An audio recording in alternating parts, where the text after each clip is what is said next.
All right, so do we have any questions before we get going, or do we just want to do Genesis chapter 30? All right, well, Genesis chapter 30, we ended at verse 34. This is where, to review what we did last time, Jacob has just had Joseph, and he wants to take his wives and his children back to the land of Canaan, but obviously Laban wants him to stay and gives him ostensible reasons, but really he wants him to stay because his flocks have been blessed by the care of Jacob and because God is with him, and so he wants to now pay him, even though he's cheated him twice, even though Laban's cheated him twice. And so what is Jacob going to do? He is going to go through the flock, removing all the speckled and spotted cattle, and all the brown cattle among the sheep, and the spotted and speckled among the goats, and of such shall be my hire. Okay? So, that's very easy to see, right? You can't trick that, right? You can't monkey around with that. And so Laban says, "Behold, I would it might be according to thy word." That's where we ended it. But now what is Laban going to do in verse 35? He's not going to trust Jacob to do it, but he himself is going to remove that day the he-goats that were ring-straked and spotted, and all the she-goats that were speckled and spotted, and every one that had some white in it, and all the brown among the sheep, and gave them into the hands of his sons. So, that's the way it's going to go. Laban's brothers are going to take care of Jacob's sheep, and Jacob is going to take care of Laban's sheep. Okay? That's how this is going to work. And in order to make sure that there's no mixing going on, he set 3 days' journey betwixt himself and Jacob fed the rest of Laban's flocks.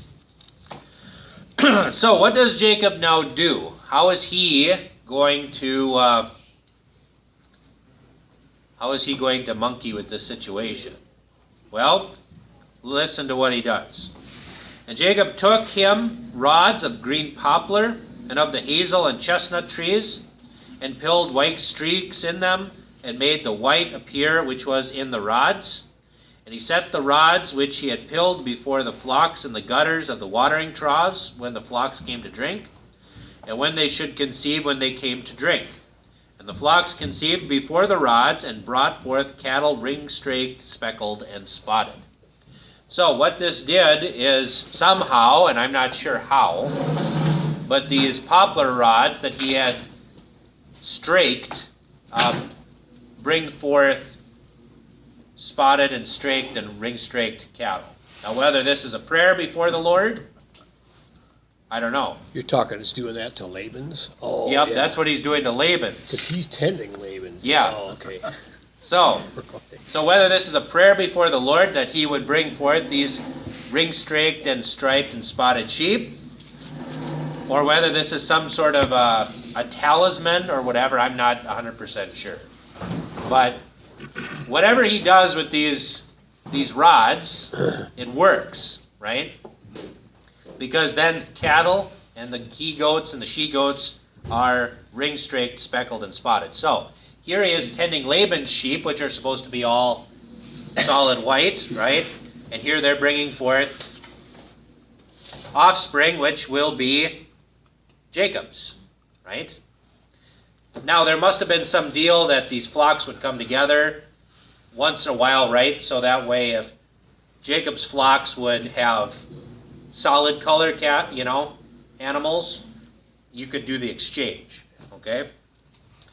So, and Jacob did separate the lambs, and set the faces of the flocks toward the ring-straked, and all the brown in the flock of Laban, and he put his own flocks by themselves, and put them not unto Laban's cattle. And it came to pass, whensoever the stronger cattle did conceive, that Jacob laid the rods before the eyes of the cattle in the gutters, that they might conceive among the rods.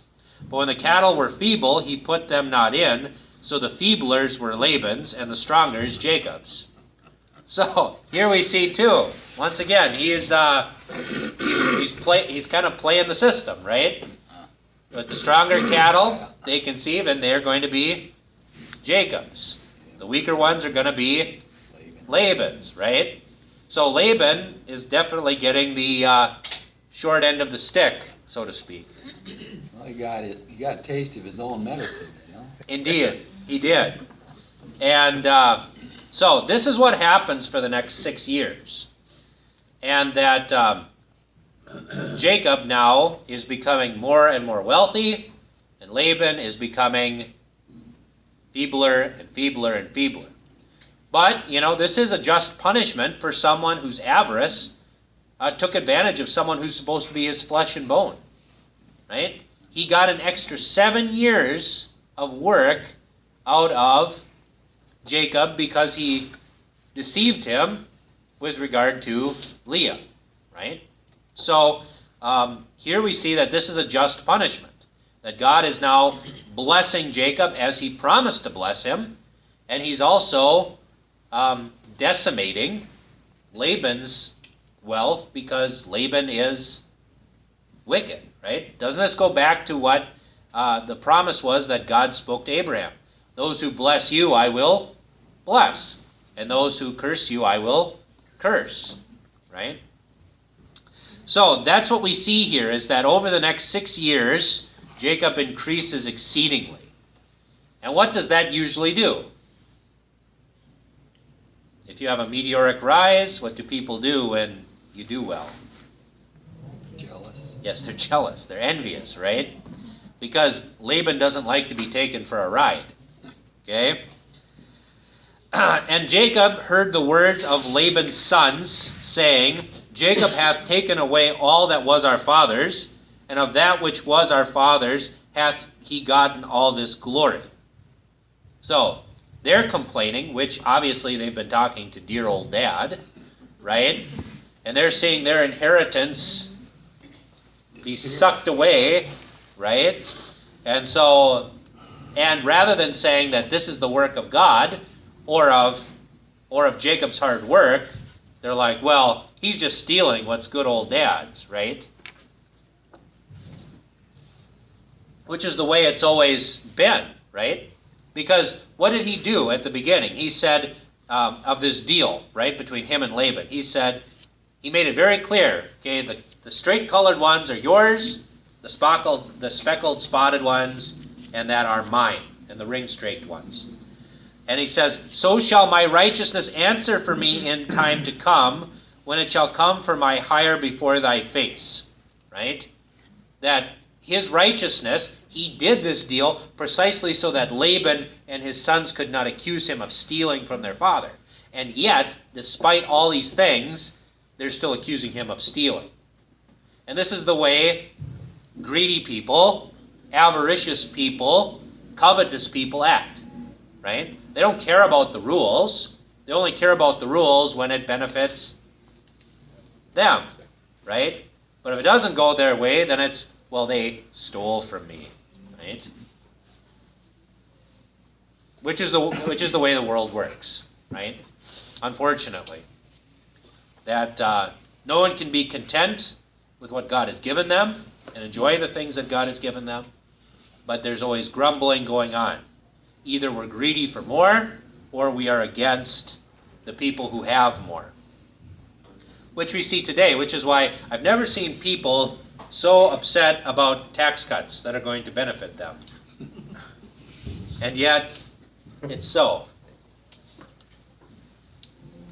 And it's not only this, that he hears Jacob's sons talking, or Laban's sons talking this way. And Jacob beheld the countenance of Laban, and behold, it was not toward him as before. Right? Everything was all hunky-dory when Jacob was making Laban money. But now when he sees his son-in-law surpass him in wealth, then it's not okay anymore. Okay? And then in the midst of all this, the Lord acts. And the Lord says unto Jacob, return unto the land of thy fathers and to thy kindred, and I will be with thee. So, God tells him, okay, now is the time to get out of Dodge. right?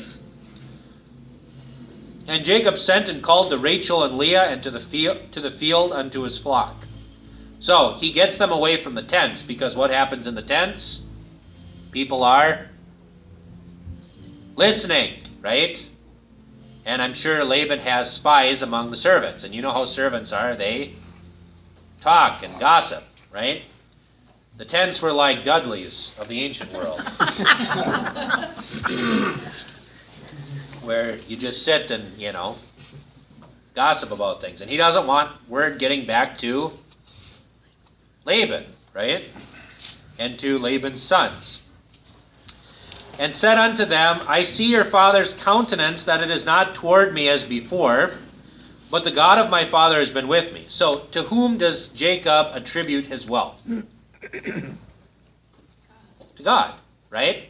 That is one thing we have to understand, which our modern society doesn't. That God blesses the work of our hands according to his goodwill and pleasure. That the reason for wealth, especially if it is done rightly, right, and not in an unlawful sense. I'm not just talking about unlawful as in government, but I'm talking about unlawful as in wicked, right? True wealth comes from the Lord, that he blesses the work of our hands and gives an increase according to his good pleasure, right? At the same time, Isaiah condemns those who would take advantage and get their wealth by unrighteous means, right? That's something we have to watch out for too. That woe to the man who builds his house on unrighteousness, who makes the ephah small and the shekel great, right? Who changes the balances, right? There are a lot of things that are legal in our society today that are not moral. There are a lot of people who make a lot of money in a way which is not godly. And so, just look at the housing bubble of 2008. You look at how many people were putting together all of these just terrible bonds, right? In with the good-looking ones. And they were basically playing a type of financial Jenga, where these lower bonds were being taken out of the bottom until it all just came crashing down. And it destroyed people's lives, right? People were getting fat and rich off of things that were not godly. And then what happens? Everybody suffers, right? Because who had to bail out these big companies, these big banks that were actually trading? You and I. Yeah, it was our tax money that went to that, right? So, and they're going to have to pay for that one day. And I don't mean in terms of money, right? They're going to have to answer before Almighty God for the things that they did in the body, whether good or evil, right? Which is why, as Christians, it is imperative that we have a clean conscience, a good conscience before God. That even if we're not that rich, we can say, I made my living honestly, right? As opposed to, I had a lot of money, but I sure stepped on a lot of people to get there, right? So, anyways, so we see here that wealth comes by the gracious hand of God. He's the one who gives wealth, and he's the one who can take wealth away. And the one that we see in the Old Testament that perfectly exemplifies this is Job. God gave him his wealth and his children and the health of his body. God also took away his wealth, his children, and the health of his body. Verse 6. And ye know that with all my power I have served your father. Right? So, he's telling his wives, look, you guys know that I've done everything I can when I've served him. I've worked very hard for your dad. And your father hath deceived me and changed my wages 10 times. But God suffered him not to hurt me.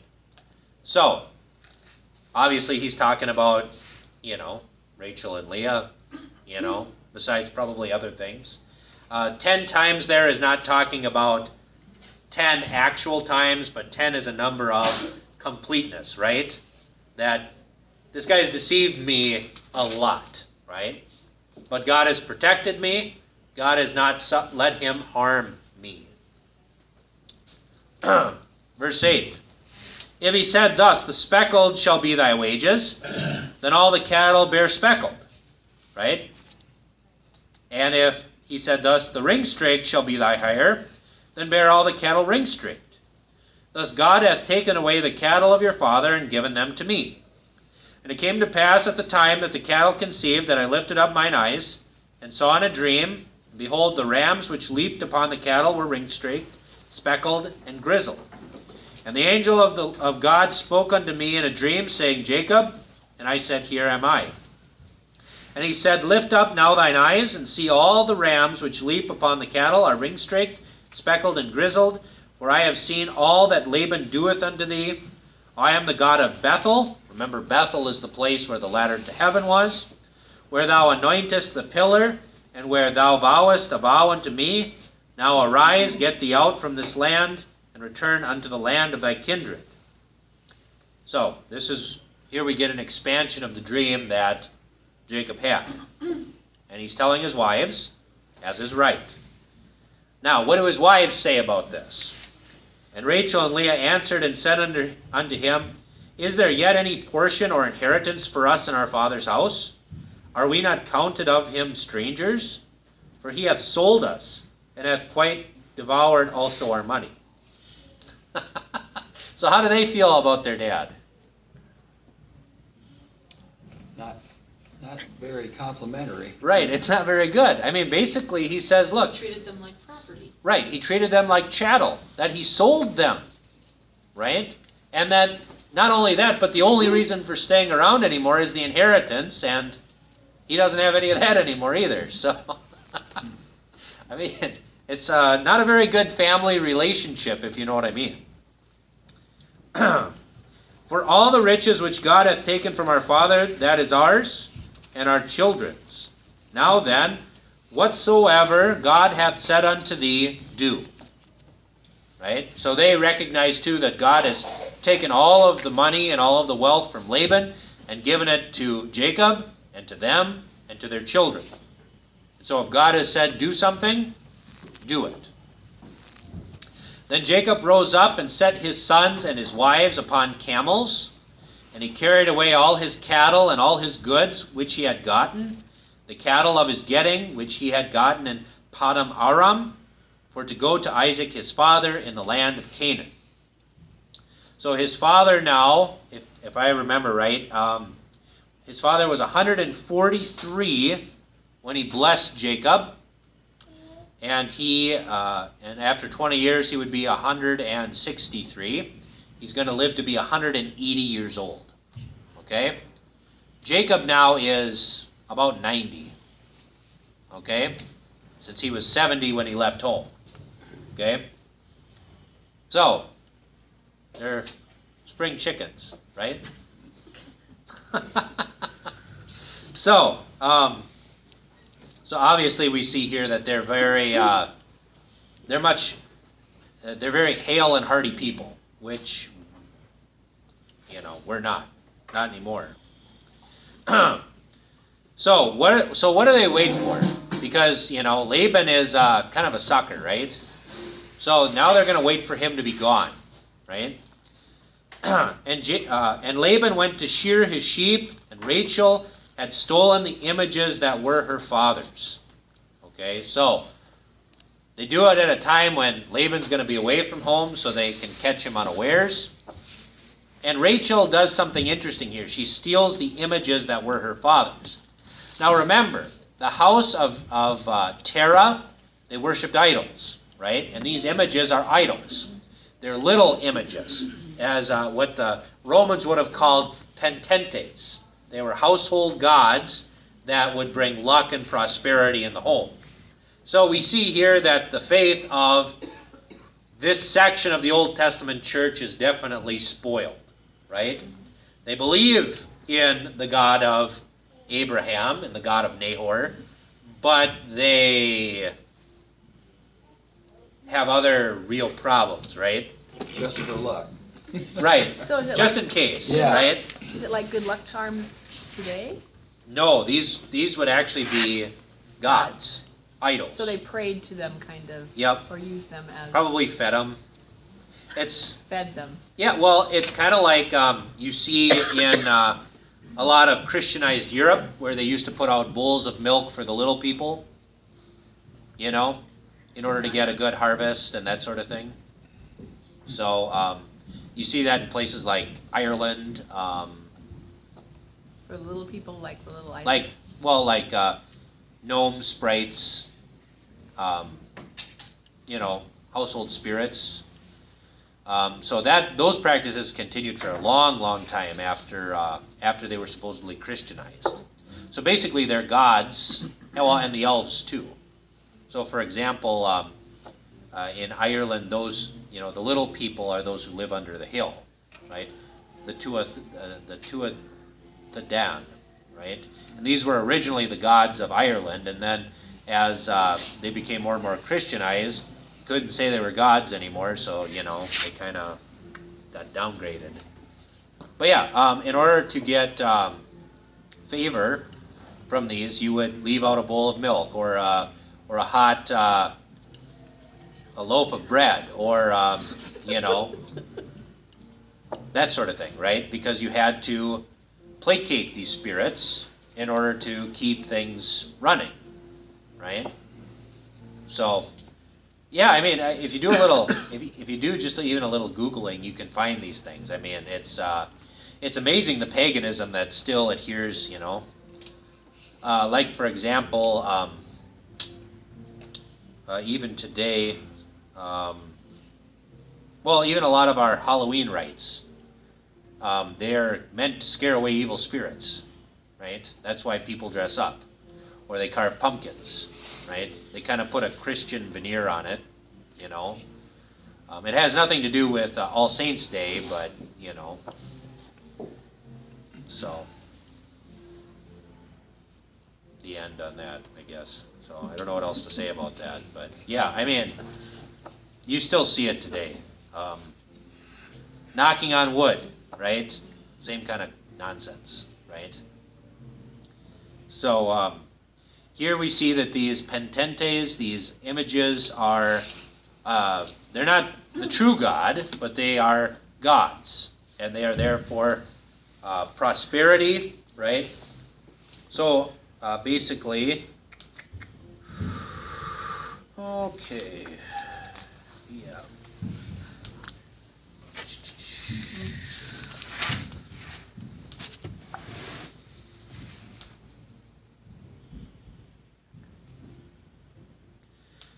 Yeah, so they were small images of household gods in human form, which were worshipped as givers of earthly prosperity and also consulted as oracles. So, yeah. So yeah, it was like your your magic 8-ball and your lucky rabbit's foot all rolled into one, right? You guys remember the magic 8-ball? Yeah. You ask it a question, you shake it, and then it gives you your answer. That's what that was like. So the gods belong to whom? Laban. Laban, but he wasn't. That's the Rebecca's brother, right? Yep. So that isn't Abraham's line, or No, that's why Abraham was called out, right? Because of all the idolatry, right? right. So his other two sons, Nahor and Bethuel, right? So the other sons that stayed there probably continued in terrorist practices, kept household gods, while at the same time worshiping the true God. But it wasn't Abraham's line. That was No, not his it was direct Laban. line. Right. It'd be In-law or no, it's not. It's not. It's not even that. Yeah. Right. I mean, it's not an in-law. It would be his. It'd be the paternal line and not the distaff line, right? Paternal would be through the father. The distaff would be through the mother, right? Distaff comes from the word where you make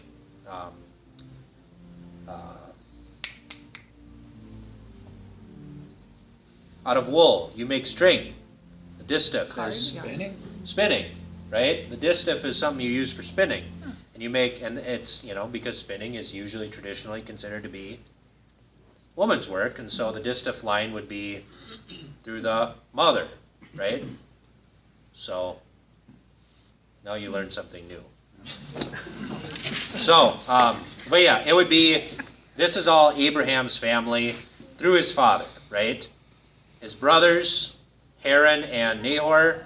Nahor had Bethuel, who married Milcah, etc., right?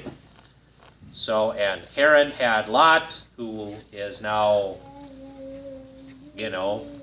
elsewhere, raising his grand and also children. It's kind of like Uncle Dad, only, grand children, like literally, because he did things with his daughters. Incest. You remember that? Good. All right, so, so basically from now on, we're going to see that the paternal line of Abraham is going to be cut off. They are not going to go back to Paddan Aram or to Haran to find wives anymore, because Jacob basically burns all of his bridges. And so does Rachel by stealing these household gods or images. And Jacob stole away unawares to Laban the Syrian, in that he told him not that he fled. So he fled with all that he had, and he rose up and passed over the river, and set his face toward the mount Gilead. And it was told Laban on the third day that Jacob was fled, and he took his brethren, that is his closest relatives, with him, and pursued after him 7 days' journey, and they overtook him in the Mount Gilead. So, we see here that Laban is miffed. Okay? He is not a happy camper. Okay? And we see, too, that it takes them that long, even though Jacob has a 3-day head start, they catch up in 7 days because Jacob's got so much stuff that it takes them that long to get there. Okay? So what's going to happen? And God came to Laban the Syrian in a dream by night and said unto him, Take heed that thou speakst not to Jacob either good or bad. Okay? So, God comes to Laban in a dream and says, don't say anything good or bad to him. Which means, do not say anything decisive, and it's or emphatic for the purpose of altering what has already occurred. So, he's not supposed to say anything to try to get him to come back. He's not supposed to say anything about him leaving. Okay? This is what God says, right? Don't go to him in war, because otherwise I will smite you. Is basically the overhanging deal here. Okay? Then Laban overtook Jacob. Now Jacob had pitched his tent in the mount, and Laban with his brethren pitched in the mount of Gilead. And Laban said to Jacob, What hast thou done, that thou hast stolen away unawares to me, carried away my daughters as captives taken with the sword? So he's saying, oh, what are you doing? Why have you taken away my daughters as if you had stolen them at sword point, that they went with you unwillingly? Which we know that they didn't go with Jacob unwillingly, but that he had consulted them before, right? Wherefore didst thou flee away secretly and steal away from me, and didst not tell me, that I might have sent thee away with mirth and with songs and tambourine and with harp? Well, was he going to do that? No. So, here we have the ruffled feathers, right? And he is saying all these things that he would have done, right? Well, we know that he wouldn't have, right? And that's the way most people are in an argument. They make themselves look a lot better than what they actually are, right? and hast not suffered me to kiss my sons and my daughters. He means his grandsons, right? Thou hast now done foolishly in so doing, which is a lie, because who told him to go? God. It is in the power of my hand to do you hurt, which is a lie, because it's not. But the God of your fathers spake unto me yesternight, saying, Take thou heed that thou speakst not to Jacob either good or bad. Okay, so he's like, oh, well, I could hurt you if I want, but God told me not to. As if giving a, this sort of false sense of piety, which he's never shown before. Now in verse 30, we get into some, he can't blame, Laban can't blame Jacob or say anything about him, about his departure. But what can he say to him about it? Taking the gods.